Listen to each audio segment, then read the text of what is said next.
Hello everyone, we'll start in a few moments. We're just waiting for others to join us.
For those people just joining, we're going to start in a moment or two. We're just waiting for others to join us.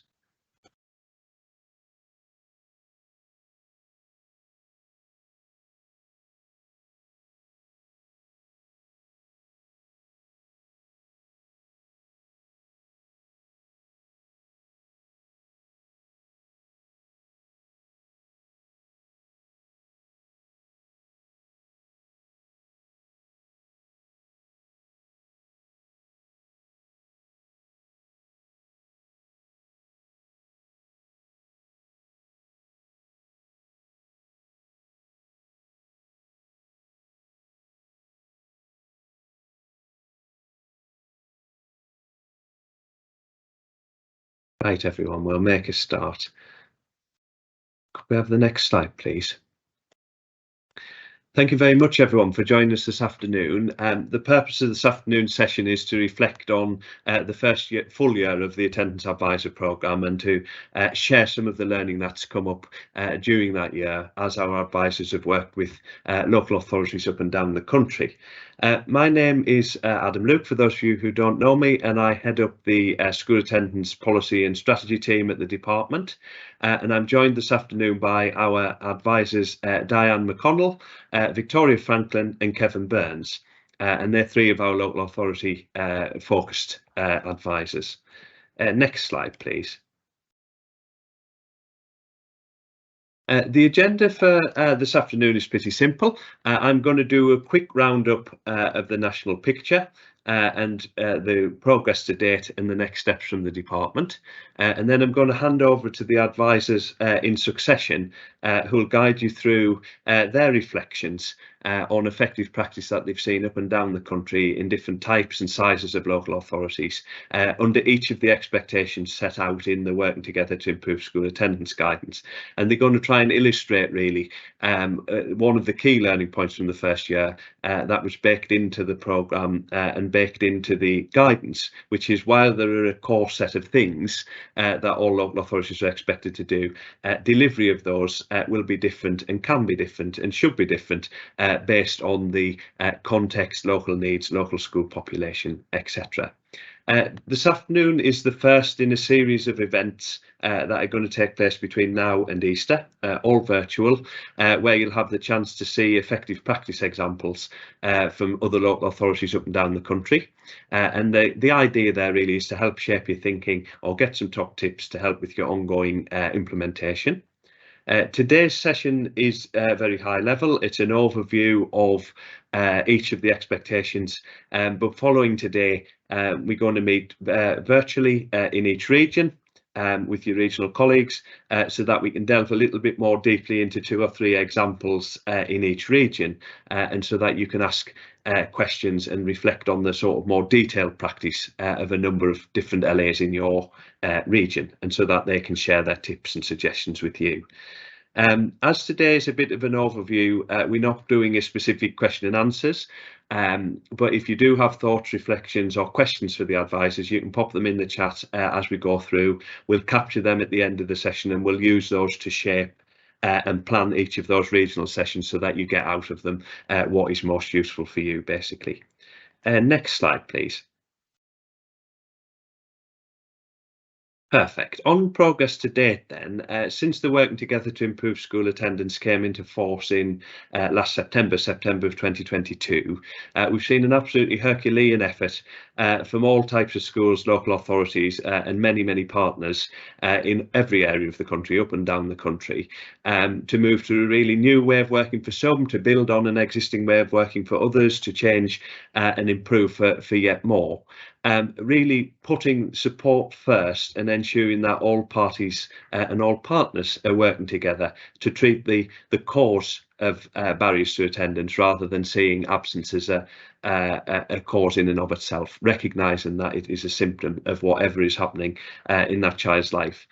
We've seen absolutely everything from county-wide charters to target and advertising campaigns, people who've completely redesigned their service, to people who've done very small tweaks to procedures that have been very effective, or they've changed the way that they think about their fining or their use of prosecution to embed support first. Things can be done at all different sizes and scales of ambition, and there's been so many different examples in so many different local authorities. At school level, surveys that the departments run, plus the work of the attendance advisors, show a significant amount of progress implementing the core elements that schools have been given for the first time and that are set out for the first time clearly in the new guidance. That includes 79% who now have an attendance policy that meets the expectations of the guidance, 90% that now have a senior leader in school with responsibility for attendance, and 56% who are now having their termly target and support meeting with their local authority. At local authority level, advisors have worked or are now working with all of the local authorities in the country that wanted the support. And they're working with them to support and implement those new expectations from whatever the starting point and whatever the resourcing perspective of that local authority was. There's significant progress in almost every local authority, despite what I know has remained a challenging set of circumstances locally for many people. The survey that many of you remember that we did at the end of the summer term showed that roughly a third of local authorities are delivering all of the guidance from the beginning of this term, from September just gone, and 2/3 will be in a position to deliver all of the expectations by the beginning of next term in January after the Christmas holidays. On some of the key expectations, 89% of local authorities now have linked contacts in place for all of their schools within the school attendance team. And people again have chosen to do that in many different ways. I spent some time with the team in Darlington Local Authority just last week. They've allocated based on school need, so that all staff have a manageable caseload. Others I know have done it geographically or by phase, or there are all different ways of looking at it. 67% are now delivering their target and support meetings. Again, lots of different ways that people are doing that. I was lucky enough earlier this month to join some brilliant colleagues in Norfolk Local Authority in their virtual target and support meeting with the primary school in Great Yarmouth, and I'm looking forward to joining colleagues in person next week in both Sandwell and Dudley and sitting in on some of their targeting support meetings. 93% of people of local authorities in that survey before the summer reported improved joint working on attendance from other services in the council. So on all of that, on both schools and local authorities, it's a very promising start, but there's still more to do. For us in the policy world, we published our consultation response on modernising school attendance and admission registers and on improving the consistency of support for fixed penalty notices. And we're looking to update both the attendance coding and the new framework on fixed penalty notices and have them in place for the beginning of next academic year. As you hopefully all know, we've continued over the course of the first year, indeed still continuing this year, to work very closely with both the Association of Education Welfare Management and the Association of Directors of Children's Services. and that has led to several updates and clarifications on the guidance on common sticking points, both for schools and for LAs, and as you'll have seen, additional fact sheets on working with cross-border pupils, for example, how to deliver effective and efficient targeted support meetings within the resource that you've got, and what local authorities can and can't trade in terms of additional services above and beyond the core expectations in the guidance. And next slide, please. On the flip side of that then, and as I said, a really brilliant start, and I can't stress how much that's a testament to all the hard work that so many professionals have done, not just in local authorities, where, as I said, there's been a Herculean effort, but also in so many schools and in so many partner agencies. Really brilliant to see those coming on board and having joint approaches to health, joint approaches to working between schools in within an area, effective practice sharing meetings between schools within the local authority area, and so on and so forth. But underneath of that, challenges do remain, and I've heard those loud and clear when I've been out and about in the country. There are still, I know, some local authorities who have further to travel than others. That's natural, given the variation in starting point for everybody. But on some of those remaining challenges, the department will continue to help local authorities to build all of these things on the screen, really. Ownership across other local authority services, that includes on children's social care. And as you hopefully know, the National Attendance Action Alliance, which includes both the president of the ADCS and the chief social worker, are working hard this academic year to move that forward.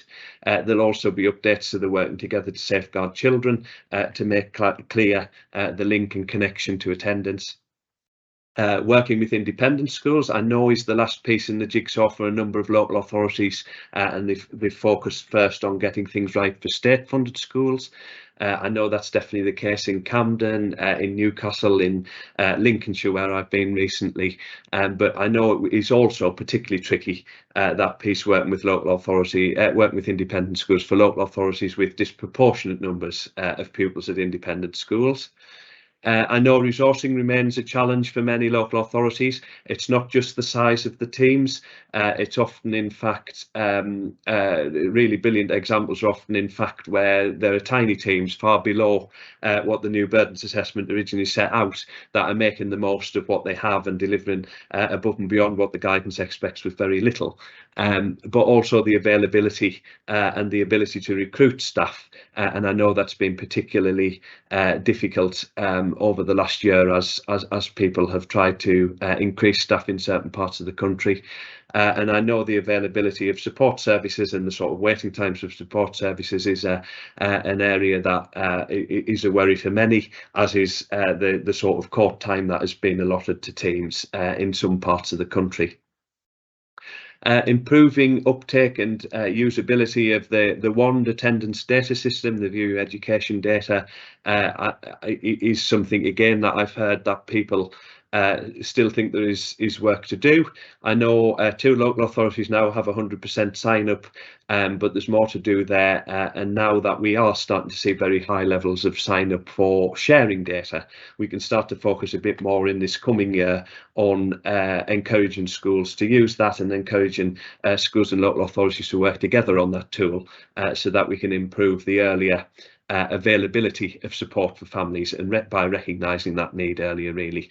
And then the flip side, which you'll hear about shortly from Kevin, is using that rich data that is now available in the local authority, for some of you for the first time, to really target, be strategic and target the resource that you have got to where it will make the biggest difference, and focusing on the parts, the pupils, the parts of the borough, the cohorts, where you can have the biggest difference. And again, the other thing I know from being out and about is that managing school expectations is a worry for some. Expectations around what the LA can and will do under the new expectations. That's the same. I've heard that from practitioners and service leads, as well as hearing it from DCSs and directors of education. So we'll be looking at what more we can do on that in the department this year. And in terms of next steps, We'll be turning our focus this year to school and trust implementation across the country, including work with governors and trustees.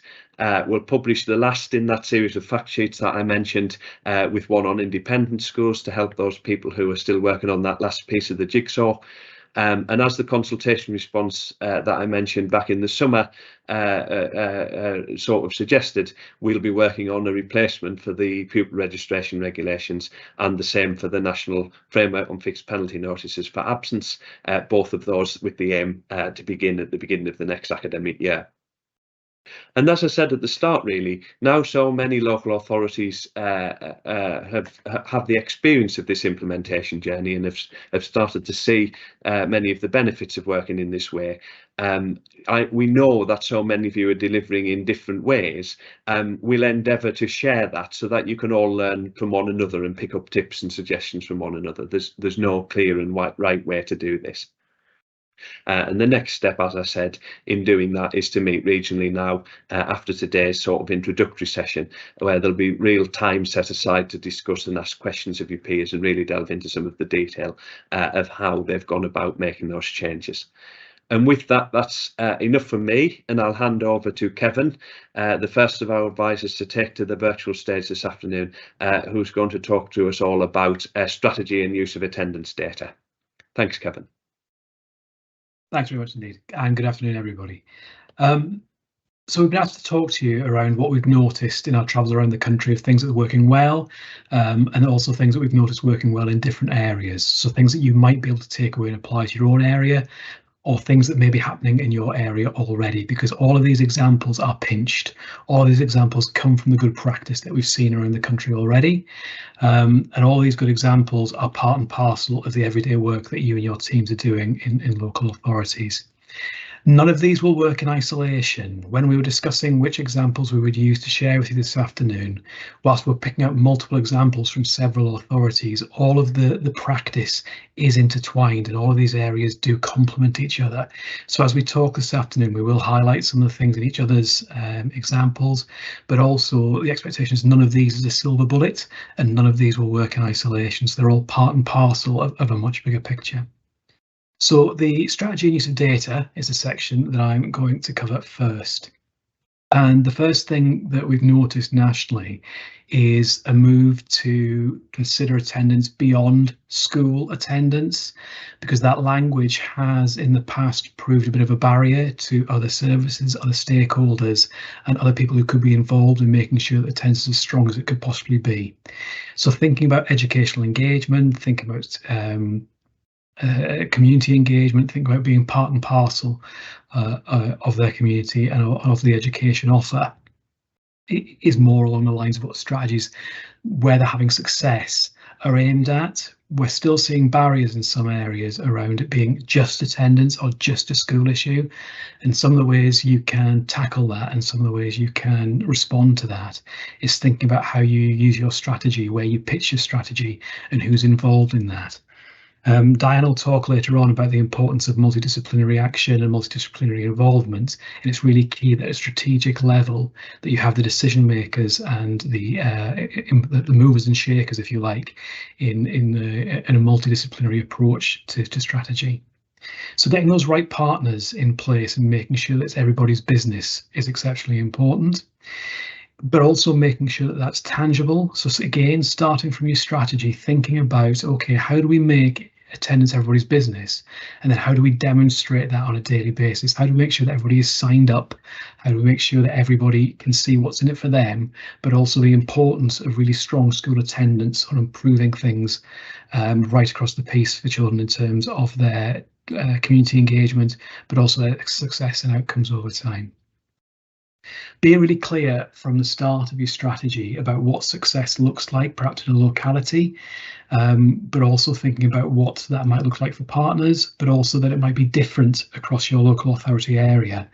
and not every strategy is going to be the same, because it's very easy to Google them and cut and paste from other people's, but the most successful ones we've seen are really focused on what's particular or peculiar about that local area, and what particular communities you need to engage with, particular families need to engage with, or particular schools and stakeholders that you need to engage with too.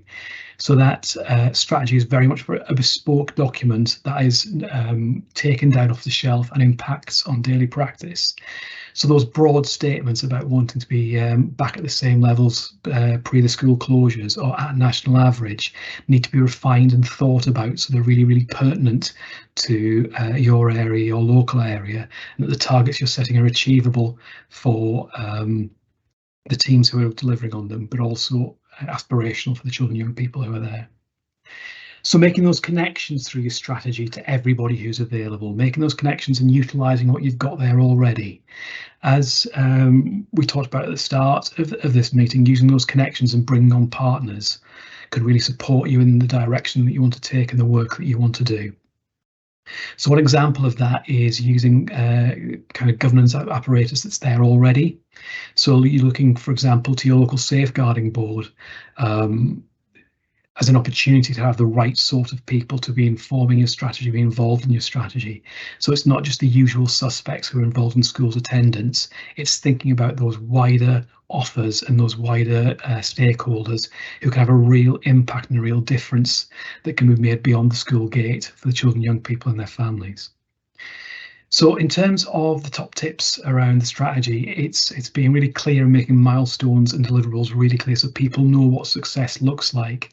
There's an awful lot of discussion around overwhelm in the system around attendance, and local authority and school attendance teams and officers often talk about being not sure that they're making a difference, or because they're aiming for national or better than national, it feels like a long way to get there. So being really clear with short-term outcomes for your teams makes it really clear that they can demonstrate the progress that they're making.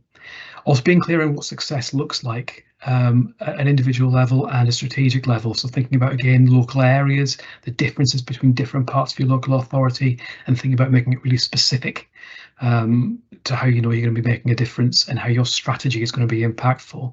So you can see on a regular basis, 6 monthly, 12 monthly, that the difference is being made against what you set out to do. What difference did you want to make? Was it around persistent absentees? Was it around an increased involvement of stakeholders? Was it around severely absent? Was it around a geographical area or particular communities? Being really clear what your strategy is trying to fix, and then thinking about how you're going to demonstrate that progress. And then again, if it is everybody's business and attendance is going to be everybody's business within your services, how do you make that tangible for people? How do they know what bit they have to do to make sure that they're delivering against the strategy that you've set? Could I have the next slide, please? We'll just pick up a little bit around data. We seem to be fairly data rich across most local areas, local authorities and schools. But what tends to happen is that data, although widely used, is not necessarily clearly understood or focused. So again, when you're thinking about your strategy, how do you come up with what is you're trying to fix? How do you come up with what you're trying to work on? How do you identify what difference is that you want to make? And having those really clear structures around reporting and ensuring pressures are really clearly understood is exceptionally important. And also thinking about whether there are new opportunities. So if you see gaps in terms of what your data is telling you, have you got the right people around the table to help? So, for example, one attendance alliance was looking at their data and really unpicking their current pressures were down to several short-term illnesses for a particular group of children and young people. So it's thinking about how they could use their strategic approaches through links with health providers, with their GPs, about working out ways they could tackle those several short-term illnesses, because that's what was having the biggest impact on their data, and that was having the biggest impact in terms of their strategic approach about what they needed to tackle next. So it's recognizing what the data is telling you and using that to feed into your strategy, and being clear in your strategy in the first place, which areas is that you want to fix.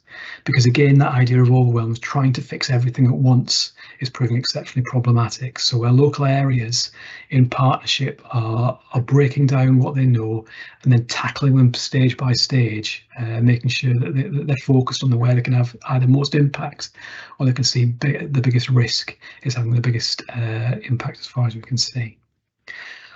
Also being reflective on the data that you have.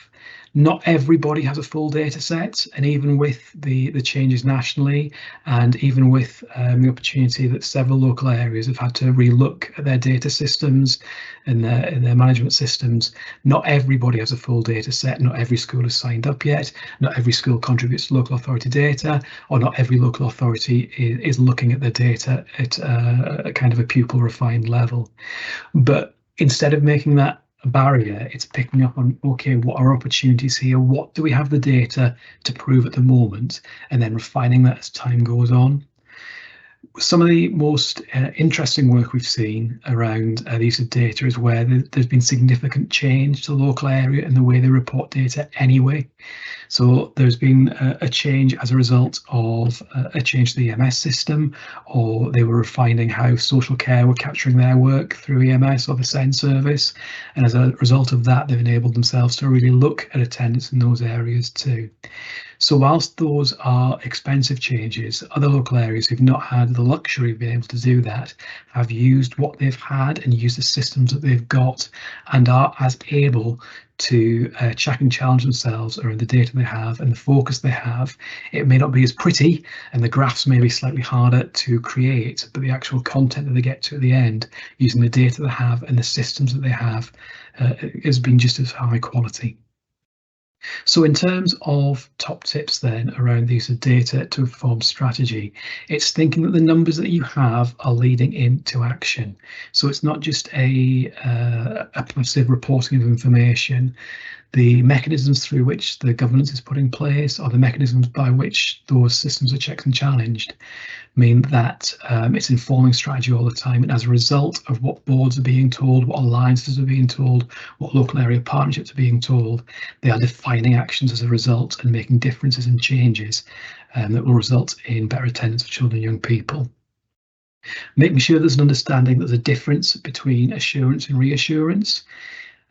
So finding out that yes, we're doing really well, we think it is okay, but it's really using those boards and governance structures and the data to really check and challenge yourselves and your stakeholders and your partners to that they're doing what they said they would do. When we talked about strategy, we talked about involving as many people as we could and giving them ways in which they could demonstrate how they were impacting.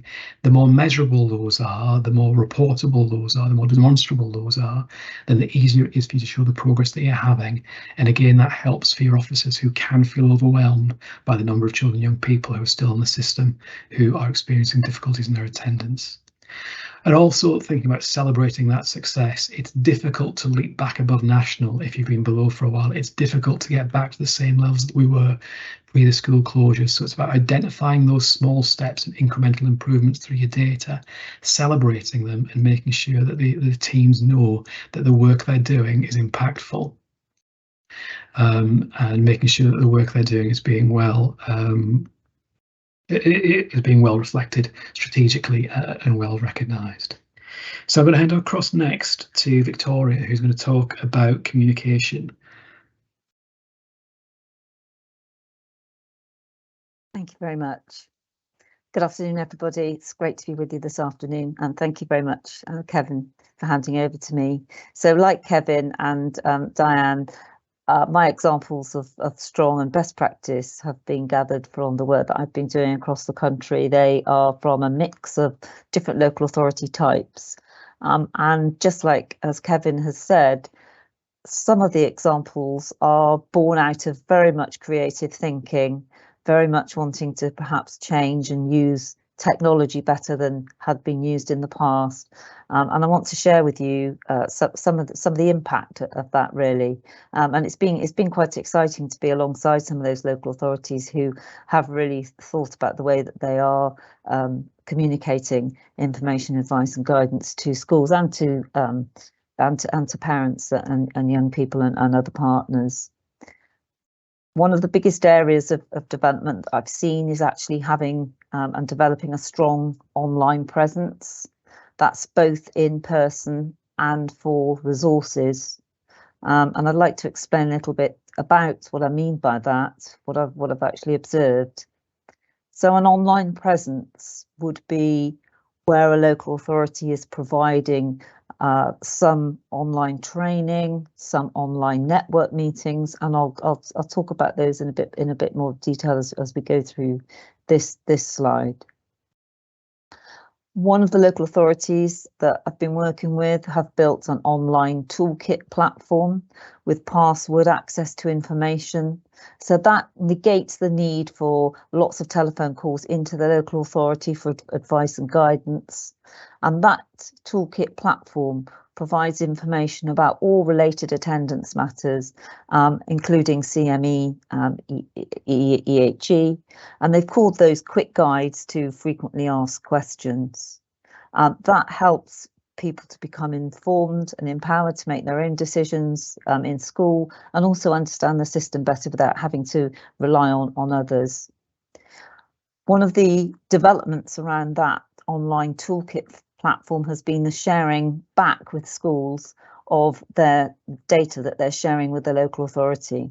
And that has provided a level of analysis. Again, it's only available to schools who have a password, so it's not available to all schools. It's not on that platform for everyone to have a look at. But that data pack is presented to schools for them to enable them to use data, as Kevin said, in a way that is helpful to target resources that schools have available to themselves. One of the other ways of communicating with schools and partners is a monthly newsletter, which might seem, perhaps something that you're already doing, or that you're aware that some of the offices are providing. However, I think it's about having a much more nuanced approach to that newsletter. What is it that we want our partners to know? What is it that schools need to be updated about? One of the local authorities that I was actually meeting with this morning actually sought from their schools and colleagues what information did they actually want to have from the local authority, and that's actually helped them to form what's going to become part of their updated sort of newsletter. So that's online. It's up to schools and partners when they read that, but also using the time of the academic year to give the most relevant information. So, for example, in term 6, there was a big focus on preparing for the new school year. Perhaps coming towards the winter time, a focus on health matters. So it's actually about using that newsletter to update both national information and local priorities as well. What have you noticed that's particular to the area that some of your schools are working in? What's the data showing you? Where, linking to Kevin's point, what's the data showing you? Share that back with schools and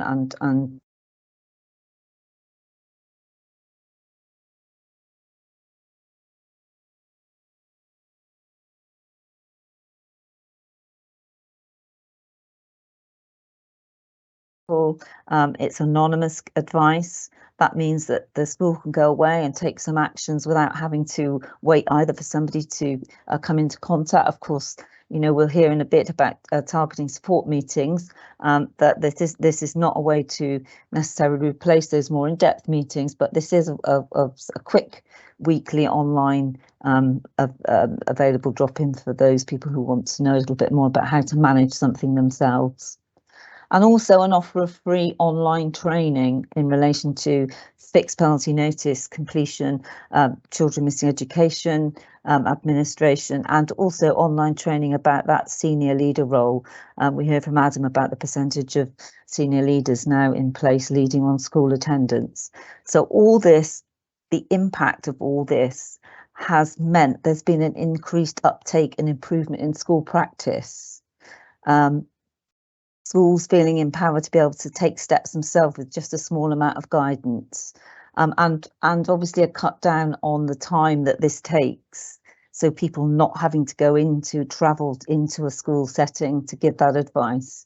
It's readily available, and we are used to, are we not, having information at our fingertips through online presence and websites. So we need to make sure that we are making the most of that capacity. And one of the other impacts is having a consistent approach across the local authority, the same information going out to everybody.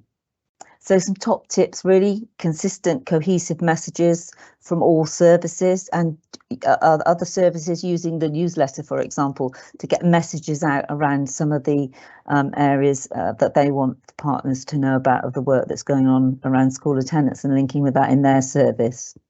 Maximise all available communications channels, and think about, again, as Kevin referred to, building on those existing networks, not actually recreating a whole new channel of communication, but looking at what's already out there. Next slide, please. And linking to that, an example, a very good example of a local authority who are using the National Attendance Alliance model at a local level through their own meeting structures. And I'm going to jump straight really to the impact of that, because it's actually an excellent model where localized contextual solutions are found. So in some local authorities, you will already be divided up into localities or areas. Different solutions needed for different parts of your local authority, and by reconstructing a local attendance alliance, better solutions can be found, and that's proved to be very promising, and getting all partners on board locally as well as part of that, because as you will be aware, the National Attendance Alliance, as Adam referred to, is made up of lots of different partners. Getting that attendance message, that attendance is everyone's responsibility, through all the different systems and frontline children's services. Another really excellent example of good practice is data-led peer support for schools with common issues. Again, very much mirroring the attendance hub work, so that's great to see. So using that data to show where there are issues in one part of the local authority with some schools that might be occurring in others, putting them together, the communication around, well, this is happening in our school, so maybe we can give you some support and advice around that. This is what worked for us. So putting schools in touch with each other to share practice, and also best practice around involving parents and carers and students into shaping the message of comms, and what it actually looks like, and what do parents listen to. Ask parents what it is that makes the difference around school attendance. What is it they listen to? What is it they hear? Because there's quite a bit of work going on around messaging parents, and what works. And in the impact, really, I think, around involving parents and carers and students in one local authority has actually led into some of the work that Kevin was talking about, where they've actually been very much contributing to what the strategy looks like. So that's obviously very heightened best practice, but it links very much to the research about parental attitudes that we've just heard from Public First, and also the Office of Children's Commissioner's student survey around what works and what messages young people and parents respond to. So the way that communication is delivered is absolutely vital. I will now hand back to you, Kevin, because you're going to be talking about targeting sport meetings. Thanks, Victoria. Adam at the start talked about there being a difference between local authorities because of the different places they were at the start of this process and the start of the Working Together guidance. For me, with the authorities I've worked at, I think the biggest range and diversity we saw in terms of the guidance was this idea of how you get the target support meetings up and running or working, or how you build on meetings you're already having, or how confident local authorities were that they're already covering most of those agendas through works they had already. There's a real range of authorities in very different places, but also a real variety in the way in which the target support meetings have been used and applied, just depending on where the local authority was in terms of their journey and also where they were in terms of their focus and their priorities. So this for me is the one that's got the greatest range, but from the feedback we've had from different local authorities, the one that's been most impactful because it's provoked and it's allowed difficult questions and difficult conversations to be had. So the general features of the target support meetings that have been most successful have been where the structures are really clear and shared and understood. So everybody who was participating in the target support meeting was really clear what the agenda was really clear what the focus was. They were able to do some prep beforehand, but also make sure the right people were in the room. So where the target support meetings perhaps weren't as impactful was where there weren't decision makers from either the local authority or from the schools. So as a result of the meeting, nothing particular happened. Being really clear on the actions, being really clear on what's going to happen in those meetings, and having that really structured agenda that everybody could be well prepared for was seen to be really, really important. Those agendas might shift and those agendas might change a little depending on the time of year. And Victoria mentioned, you know, sometimes it might be about summer holidays, sometimes it might be about coping with coughs and colds. It's going to vary from term to term. It's going to vary from area to area depending on what their focus is. As long as that structure is clear and people have a clear expectation of what's going to happen in that meeting and how they can prepare for it, then they're going to be most successful, particularly so if they've got senior leaders from school there who can make decisions and start to make changes as a result of that meeting straight away. Also, effective use of data. We talked about a little bit of that in terms of strategy, but this is much more in terms of a school level or community level or local level. You know, about why are the young people in this community not attending? Why are they missing out on their education? And what are the push and pull factors within that community that's being impactful in terms of their attendance? So that might lead to some very specific agenda items for certain schools. Again, as long as that agenda is clear, that agenda is well established and people know what they're getting beforehand, it means people can be well prepared, and the questions therefore and the provocation therefore can be more impactful. Also, some real open and honest conversation. The target support meetings at their best are an opportunity to have some really honest provocation around what it is that's preventing the children attending their school, what's getting in the way of their educational engagement. It's easy for it to become superficial, but again, everybody who's involved in that process, doing their homework, understanding what some of the issues might be, particularly for that school or area, and then what sort of support might be available for them, what you could direct people to as a result of that meeting, who you could signpost them to or who you could lead them to.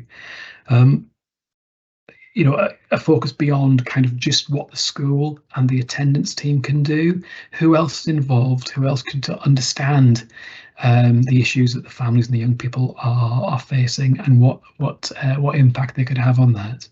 One local area was really thoughtful around understanding what different services offered. So what did, for example, the SEND service offer, or an inclusion service offer, or a behaviour service, or social care, or early help?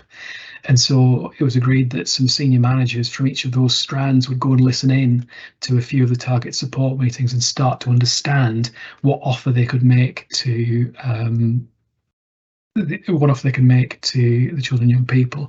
Diane's going to pick up more about that in terms of multidisciplinary support, but it's important to understand that each area needs to understand what is available and also how that can be signposted as a result of the target support meetings.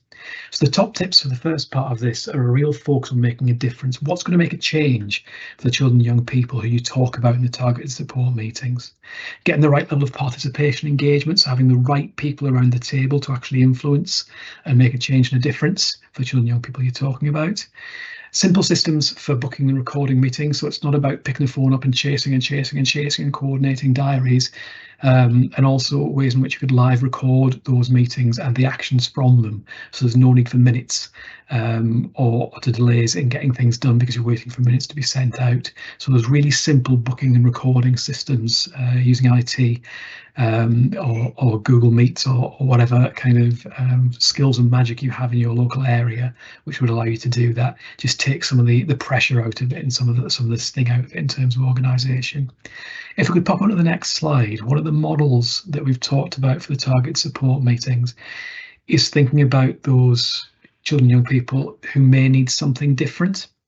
And so one of the models we've talked about in terms of the graduation, it's very simplified, so bear with us, is that idea of if you've got children and young people whose issues are just attendance, and that is in inverted commas, so those traditional young people who the work of your attendance teams and the school's attendance teams would be well matched to suit, perhaps there isn't a huge amount of time you need to talk about those in your target support meetings. And then at the top end, so where your children are really struggling with their engagement and perhaps attendance is only one part of the difficulties they have in terms of their engagement with life in general, are probably quite complex young people, so you may have large groups of adults already involved with them or significant oversight all there already. So it may be that your target support meetings really unpick that group in the middle who have that poor or sporadic attendance and really understand what barriers they're facing. So using the target support meetings to really get to grips with what the barrier is for those children and young people in the middle. So that will help link it to the other areas of graduate support. It will help identify the children and young people who perhaps need something different from the usual offer within school, or perhaps the usual offer across services that's available in the local authority, and thinking about highlighting them with the right people, highlighting those with the right teams, or highlighting them with the right services. It helps also the schools to understand what they're offering too. I talked in the previous slide about these conversations being really open and transparent.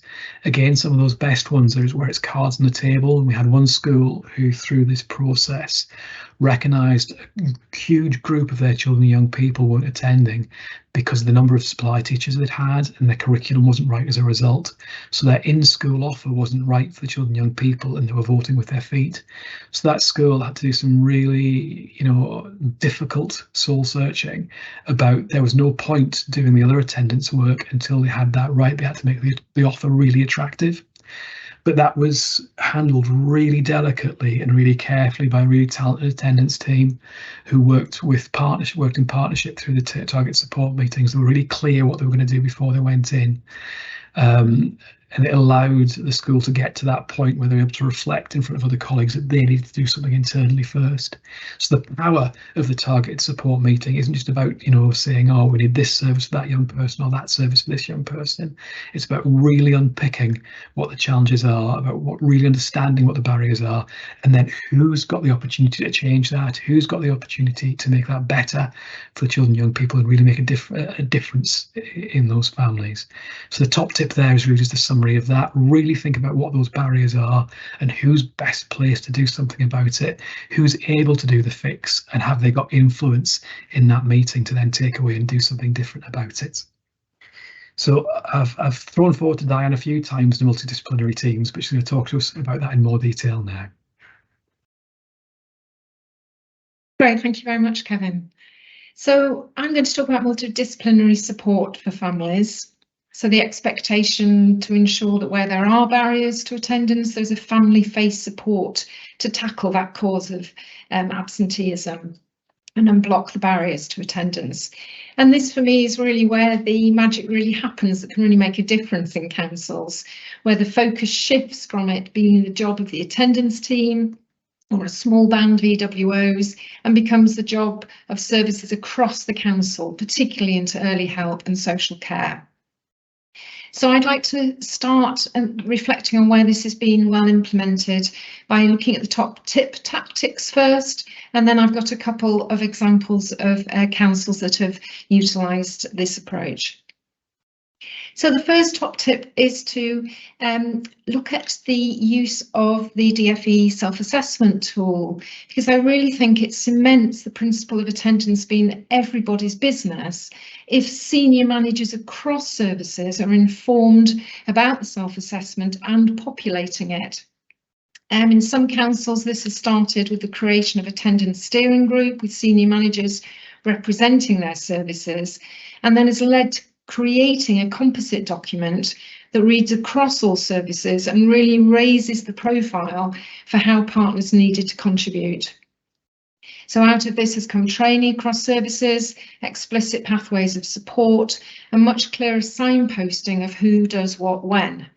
And one council had 12 services colour-coded in the self-assessment tool, which also gave rise to an action plan to further develop the coherent multidisciplinary working.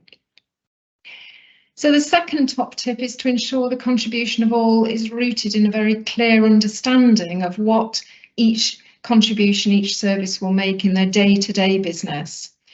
And some councils have developed these into pledges, as Kevin referenced. But I think it's very helpful when a pledge statement is then followed by concrete tasks. So, for example, one council housing pledged that we shall challenge when a school-aged child is at home during a visit and signpost support.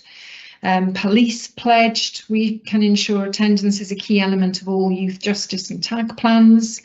Dentists in the region pledged we will check the child's age when booking routine appointments and book outside of school hours. Incredibly sensible, really effective. And indeed, the Royal College of GPs has just released a very helpful report on the role of GPs in maximising school attendance. That was published this summer and has 5 very, very useful principles that GPs can adopt. And similarly, of course, you'd want early help to be pledging that there would be a smart attendance target in every child's plan. And this leads me to my next top tip, really about having the data. If every early help practitioner has access to the live attendance data on the children for whom they're devising plans, this can really ensure attendance becomes higher profile. And some councils routinely issue every social worker with the attendance data for their caseloads and every early help worker. And of course, issue also training and support to interpret this data.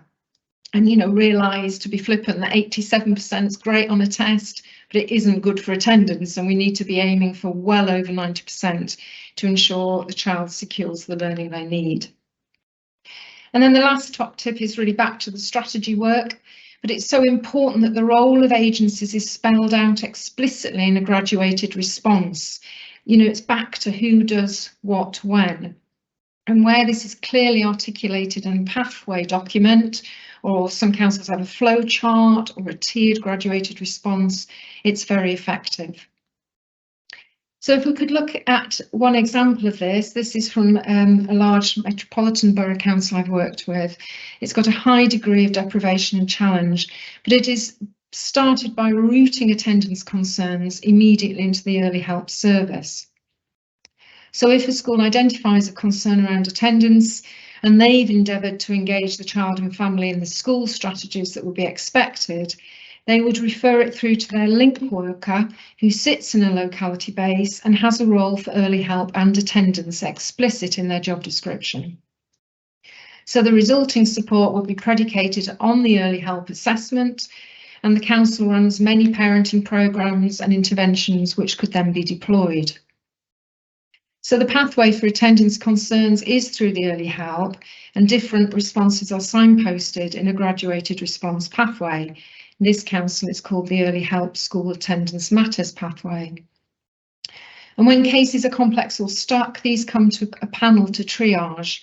And on this panel is a full range of services to agree a way forward, including, of course, considering the issue of warning letters and penalty notices, but the support and interaction with the family is the first priority.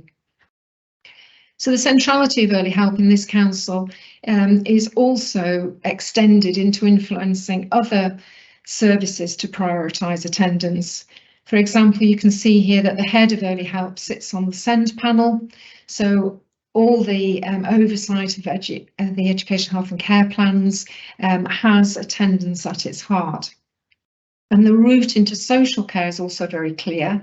Not only are there attendance targets and intervention included in every plan, but cases can be stepped up into social care under education neglect where concern exists and where all else has failed. And all social workers and early help workers here have instant access to live data for the children that they have on their caseload. Children's plans are also audited by senior managers on the theme of attendance to ensure there's sufficient cognizance paid to attendance and impact is achieved through the plan. And lastly, this council just had a triumph really, I think, that they've ensured that their health teams across 0 to 19 are now going to use the same early help assessment tool, which I think is an enormously exciting step forward to ensure all families are assessed for family support and intervention with this keen focus on the child's attendance. Thank you. The next slide, please. Thank you. This is another brief example from a smaller metropolitan borough council. And you can see the council has collected together a wide range of agencies and partners to wrap around schools to support families with attendance. You can see the diagram here demonstrating the range of partners that can be drawn into this collaboration. And what is impressive in this council is the tiered response that has been articulated that captures the role of these partners and presents it in a graduated response that guides school through a pathway of support. Again, a group exists. Here you can see it's a complex low attendance and avoidance group with senior managers to direct responses for difficult cases. And this council invests heavily in its educational psychology service, and there's a very strong emotionally based school non-attendance pathway to ensure there's a robust response to children who are not attending through citing mental health or anxiety issues. And this pathway includes school intervention, where schools have been trained extensively by EPs, but then if this fails, the intervention from the educational psychology service itself and additional officers. And if this is still unsuccessful, the pathway then involves health services and of course CAMS. You can see this support also draws on local community and volunteer support in a place sort of based programmes, because the role of voluntary faith and community organisations I've seen in some councils has been enormously helpful and effective to effect change in families. I've seen examples of partnerships with mosques, with women's refuges, and particularly where schools have worked with locality partners and businesses to draw in additional support for families and mentoring support. So this is really just a useful diagram to demonstrate the approaches I've been discussing that involve a wide range of services in an explicit and tiered way, led by strategic managers and informed, of course, by attendance data and panel discussions. Thank you. So the next slide, please. If I move on to talk about legal intervention. And clearly, legal intervention is what we would hope would be the last resort. I've just talked about how we would hope to emphasise early support, but there is, of course, the expectation on councils to use a wide range of parental responsibility measures to formalise support and or to enforce attendance. And this includes, of course, formal measures such as parenting contracts, education supervision orders, issuing fixed penalty notices where absence is unauthorised, and taking forward attendance prosecution, as I say, as a last resort. So as my previous slides have discussed, support for the family should come first, and multidisciplinary support should be delivered extensively to empower families to improve their attendance behaviours before we consider this legal intervention. And this is really because we know it works better. It's more sustainable by changing behaviours rather than just punishing them. And finding families that are challenged isn't necessarily going to be helpful, as we know that the most vulnerable pupils that we find tend to be those from free school meals backgrounds where poverty is an issue to begin with anyway. So throughout this advisor support programme, I've worked with many councils whose attendance team had the sole function of just implementing the legal interventions. And I haven't found one team who weren't desperate to break out of the cycle and this sausage machine of penalty notices and prosecutions and do more family support to make a difference. And indeed, throughout this programme, many councils have and have found it much more productive. So one, which is my first top tip, has gone on a real charm offensive with parents. Victoria mentioned the use of parent carer forums, but they've gone a charm offensive to really sell the support first approach to avoid a punitive approach. So they've worked with the forum and consulted with parents and devised a brochure that sets out the attendance services officers themselves as being people and humans and pictures of them, and available to contact and available for support and advice. So it's very much the instead of finding you, we could approach, and they admit it's, you know, a blatant PR campaign, but it is already paying off. Because promoted through the Parent Caring Forum, they've been contacted by parents and made lots of more informal support plans. They also hold a fast track panel every week when parents can actually physically attend and meet with them face to face, and sometimes bring their children along and work out strategies. And I think this has been enormously practical and immediate in engaging families and promoting attendance. As Victoria said, the recent Public First report, you know, really detailed the seismic shift in parental attitudes to school attendance since COVID, you know, where that understanding of the need to send your children to school routinely has actually been lost. So this approach of working directly with parents through the Parent Caring Forums has been very useful. And another council has prepared a video aimed at parents, which will be circulated via all schools, which addresses what happens around attendance, and of course the fiming, but promoting the support first. The next top tip is to consider the place of education neglect in the threshold of need document. Once there's been the help to parents, and once there's been the help, the formal support and perhaps parenting contracts or an education support plan, and if there are safeguarding concerns, the case should be considered for a Section 17 or a Section 47 statutory social care involvement. And the ability to step up plans can make all the difference. And there's been some excellent examples in councils and a growing collection of case studies which can demonstrate the impact this can have. I can just give you a brief example.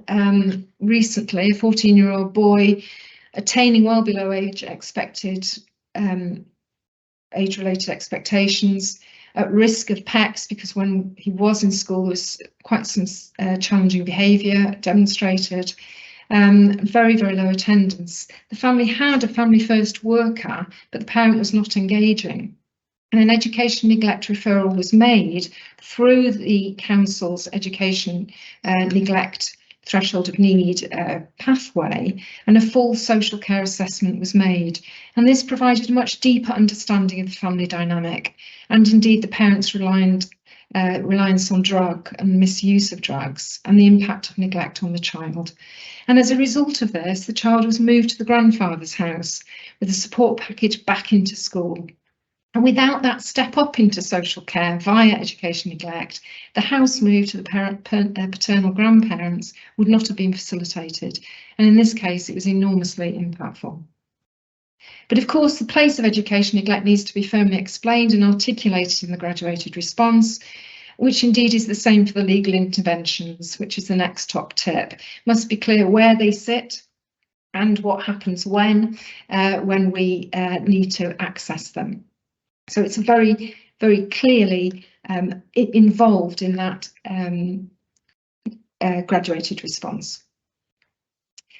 So if I can then go to this example, please, which is a small unitary authority this time.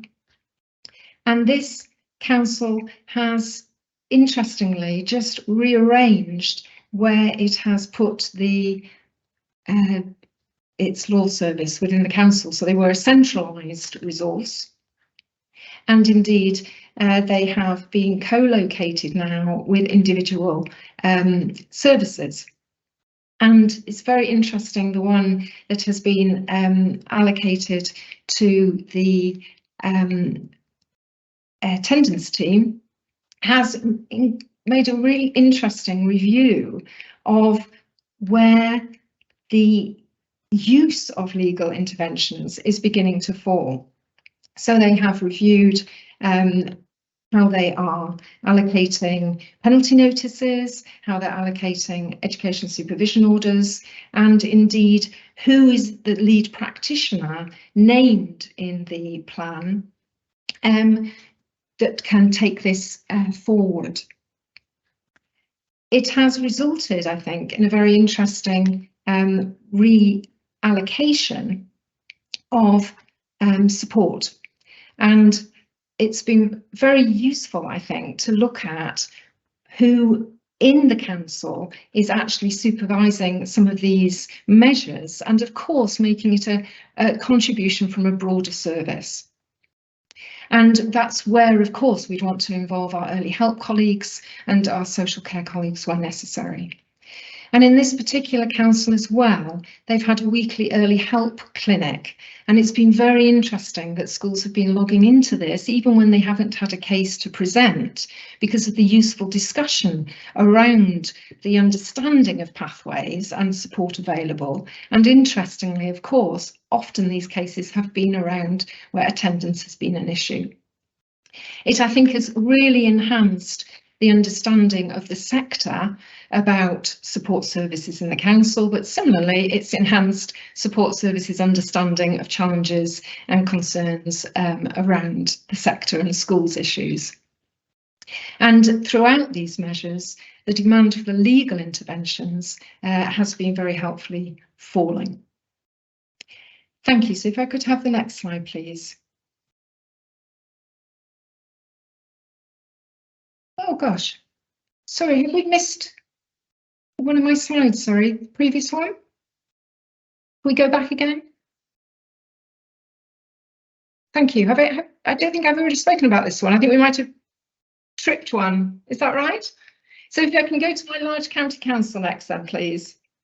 Where the graduated response for legal intervention has been put into place very clearly, and has identified 10 pathways before the legal measures have been used. And you can see here that there's a range of support measures that are explored before fines or prosecutions are used. So some of these signposts are the services and other programmes, and some are intended to engage the parent constructively rather than being punitive. So the parenting contract, for example, identifies what the parents need to do or to attend or what they need to comply with. And there's often a lead practitioner allocated to support the family with the plan.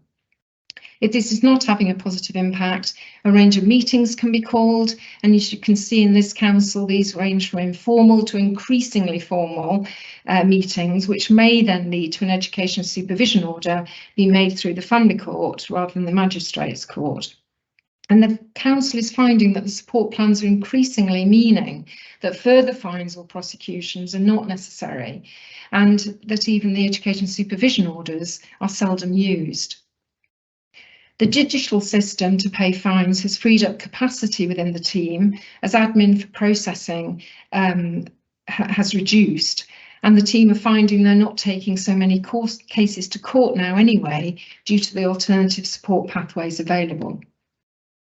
The termly support meetings that Kevin spoke about are also being seen as reducing the need for legal routes, as the cohort of pupils who are severely absent is being scrutinised in detail, and those not already on plans are being taken forward in these jointly held plans, which is again reducing the need for the legal interventions. So those hopefully are some examples of councils that have reduced the need for legal interventions, although of course they still have recourse to them where all else has failed. Thank you. I'll now hand over to Victoria to look at the role of the social worker. Thank you very much, Diane. Thank you. And thank you for raising social workers having access to data and information about students and young people that they're working with. So I'm going to be giving you some examples of some of the best practice that I've seen when I've been working with local authorities, various local authorities. As before, I've taken a wide set of examples of best practice, slightly different from Diane. I haven't looked particularly from one local authority or another local authority, but this is a mix of the best practice that I've seen that really helps to improve attendance across an area for young people. So again, and again, linking back to Kevin's points earlier around use of data and using that data to inform actions and really pinpointing where that can be most useful, is developing a dashboard that ensures that social workers have access to attendance data for all their caseload. And I've included the last bit of this sentence, and is visible at login. In that the best practice I'm aware of is where social workers will sit down and log in first thing as they come in to in the morning, and on their laptop, on their device, will be the caseload plus the young person's attendance plus flags of those children that are persistently absent plus arrows with going up and down to show exactly what the attendance looks like for all those children on their case node. Now that to me is where we want it to be, what we want it to actually look like. Also, that there's a strategic oversight through a data tracker for all looked after children, all children on a child protection plan, all children who have a child in need plan at both a cohort and an individual level. And that includes attendance and exclusion and part-time timetables, and that is shared with heads of services and heads of school attendance. So the attendance for those young people sit very much with the virtual school, but also it's widened out. It's not just one person's responsibility. And that training is delivered by the virtual head to social workers to improve that understanding of the link between attendance and attainment. And I've got a very good example of that on my next slide when we get there. And that attendance and attainment is as important as the safeguarding. In fact, as we know, it's intrinsically linked to safeguarding. So it's about changing that mindset, maybe to include that it is the attainment of a young person at school is very much linked to how often they're accessing and engaging in the learning that's on offer to them. Another area of best practice that I've uncovered was where all the school safeguarding audits that were undertaken incorporated deep dives into attendance and support for children with a social worker. So it was a feature of the safeguarding audit that was actually brought right up and scrutinised. Monthly meetings held with heads of service and independent reviewing officer managers to ensure scrutiny over attendance. So again, that ownership widening out around attendance is everyone's responsibility. IROs also having access to the local authority attendance tracker to review children's attendance before meetings. So really raising that profile. And some top tips, I think it has been it's been an area for development is giving social workers enough information around understanding, as Diane referred to much earlier, around 87% is a good high number, but not when in relation to school attendance, and what the impact is that for young people on outcomes are if that is their level of attendance. So providing social work colleagues with a heightened level of awareness around their role in attendance and why that's important in relation to what those outcomes might look like. Encouraging virtual head and social care colleagues to work together. The role of the virtual head, with the extension of responsibilities, has been stretched to incorporate lots of areas that previously they wouldn't have had responsibilities for, and that has proven to be working really well in some local authorities, bringing together all children who've ever had a social worker historically as well, where that's been possible. Next slide, please. One local authority have done a dip sample of educational outcomes for children in need and for children who had a CP plan, and that those were discussed at a very high level meeting, a policy, practice and procedures group, and they're planning to do a follow-up dip sample with social care colleagues for children who currently have a social worker but are not on a plan, and again relating that to attendance, so we can marry up where attainment and attendance are intrinsically linked.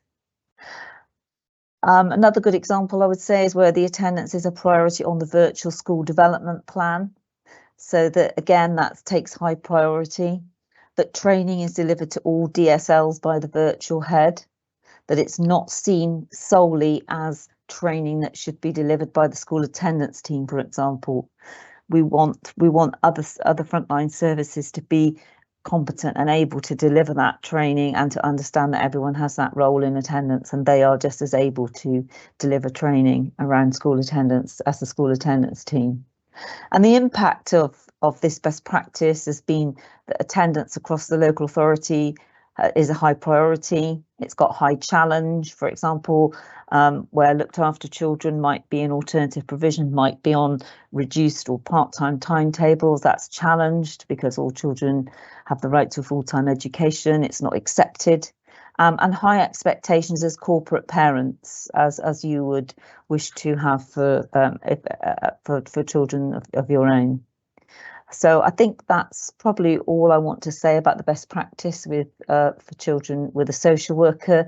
There's so much hard work gone into expanding and exploring, I think, where this role can go. I think we mustn't underestimate the importance of the virtual school, the virtual head. I think perhaps we have got a lot of untapped talent and possibilities with that role, particularly around or for all our young people who have ever had a social worker or currently have a social worker. I think it's back to you, Adam. It is. Thanks, Victoria. And thank you, in fact, to everybody, to all three speakers. A huge amount of insight there from all different sizes and types of local authorities, all different ways of approaching very similar core components. Some will feel attainable for some of you, others feel quite distant for some of you, depending on where you are in terms of your implementation, but I hope everybody took something from it that was useful. There's an awful lot there to sum up that it's difficult where to focus, but just in terms of a few core things from me, I think it is worth just reflecting on these 5 points. It was clear in all of those examples, wasn't it, that there were numerous different ways and no right answer to achieve any of those expectations. So when you're thinking about developing and adding to and building on what you've got, there are a set of those central core components there, but they're designed, as I said right at the beginning, in such a way as to allow you to tailor and tweak them to your local needs and context. And I think that was clear in all the different examples that the advisors gave. The second is, and it was very clear in Kevin's, but woven through all of the others, is the need to be really strategic and make really best use that you can of the resource that you've got. Lots of these examples that the advisors have talked about are very small teams. They haven't grown significantly in many cases as a result of the guidance, but they have taken a step back, thought about what they already do and which bits in the self-assessment they are already doing, and then prioritise their attention and the time that they have got and the resource that they have got on where they can make the biggest difference, be it the pupils, the schools, the cohorts, where they can have the biggest impact. Thirdly, and I was pleased to hear a number of the advisors mention it, but it was clear in the detail of the slides as well, is the guidance isn't all for the attendance team, and the successful delivery of it requires or needs other services and partners to get involved to make it really effective. Fourthly, and I know this really clearly myself from being out and about again in various different local authorities, but those who implemented early or are furthest down the journey to fully meeting the expectations recognise that it's really crucial that practitioners, service leads, senior leaders and partners all work together and get involved in designing what that looks like at the point at which you begin to develop what your offer will look like, or you begin to make some of the changes that you feel that you need to do. If you've worked with an advisor, or you're now working with an advisor, the self-assessment, as some of the advisors said, is a really good opportunity to do that, to bring everyone around the table to have that conversation. But there are other ways to do that and get everybody on the same page if you haven't. And finally there, as schools move to delivering the majority of the casework, successful LAs that I've seen and that the advisors have seen have stressed how important it is to really set out as early as you can and as clearly as you can what the LA's role is, what its offer to schools are in your local area, the times when you'll get involved, what they need to have done and where they need to have gone before. And then you get past this sort of conflict between two organisations and think instead about how do we work together. And I think that is probably a good place to stop. So many things for you all to reflect on this evening. Thank you from me and on behalf of our ministers, and thank you from the advisors as well. I know they've thoroughly enjoyed, not just those of us, those with us today, but all of the team have thoroughly enjoyed working with such a range of really dedicated people in so many different local authorities across the country. So thank you for all that you're doing. Please come along to those regional sessions. They were in the original email, but I'll ask the team to send them round again as we get closer to the ones in each region between now and Easter, when we will use some of the questions that have come in today and other prompts that people have asked for to delve into the detail of how all of these expectations fit together in a number of different contexts within the region. So thank you very much for your time. Have a lovely evening and a successful rest of the term.